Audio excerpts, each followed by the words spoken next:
UPSC ने civil service exam के result जारी कर दिए हैं। UPSC civil service result 2021 final में टोटल 685 अभ्यर्थियों का अंतिम रूप से सिलेक्शन किया गया है। इन कैंडिडेट में से आईएएस, आईपीएस, आईएफएस पोस्ट पर नियुक्ति दी जाएगी। ऐसा नहीं है कि जिस कैंडिडेट्स ने सिविल सर्विस की परीक्षा पास कर ली है वो आईएएस या फिर आईपीएस बन जाएगा। दरअसल इसके लिए एक निश्चित प्रोसेस होता है जिसके जरिए यूपीएससी सिविल सर्विस परीक्षा पास करने वाले अभ्यर्थियों को पोस्ट दी जाती है। ऐसे में जानते हैं कि आखिर वो क्या प्रोसेस है जिसके जरिए ये तय होता है कि यूपीएससी सिविल सर्विस परीक्षा में पास होने वाले परीक्षार्थियों को पोस्ट दी जाती है। तो जानते हैं कैसे एक यूपीएससी परीक्षार्थी आईएएस, आईपीएस बनते हैं। तो चलिए वीडियो को शुरू करते हैं। दरअसल सरकार की ओर से कुछ पोस्ट के लिए नोटिफिकेशन जारी होता है और उसके बाद सिलेक्शन की प्रक्रिया शुरू होती है। सिविल सर्विस परीक्षा में सबसे पहले प्रारंभिक परीक्षा होती है जिसमें पास होने वाले परीक्षार्थी मुख्य परीक्षा यानी मेंस परीक्षा में हिस्सा लेते हैं।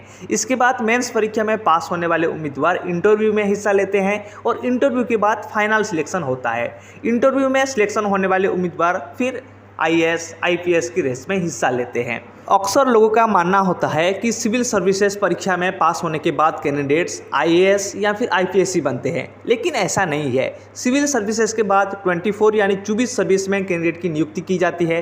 बता दें कि सर्विसेज में दो कैटेगरी होती है जिसमें ऑल इंडिया सर्विसेज और सेंट्रल सर्विसेज शामिल है। ऑल इंडिया सर्विसेज में तो आईएएस, आईपीएस पोस्ट आते हैं, वहीं सेंट्रल सर्विस में इंडियन फॉरेस्ट सर्विसेज यानी IFS, IIS, IRPS, ICSE post शामिल है। ये कई चीज़ों पर निर्भर करता है कि किसको कौन सी पोस्ट दी जाएगी। दरअसल पहले तो ये तय होता है कि कैंडिडेट्स को पहले ही उनकी प्राथमिकता पूछ ली जाती है, उसके आधार पर भी पोस्ट का बंटवारा होता है। ऐसे सामान्य तौर पर रैंकिंग के आधार पर पोस्ट का बंटवारा होता है जिसमें टॉप रैंक पर रहने वाले उम्मीदवार को आईएएस या फिर आईपीएस जैसी सर्विस मिलती है। लेकिन ऐसा नहीं है कि सभी टॉप कैंडिडेट्स को आईएएस बनाया जाएगा। अगर मान लीजिए किसी कैंडिडेट्स की रैंक अच्छी है और प्राथमिकता आईपीएस है तो उन्हें आईपीएस दिया जाएगा।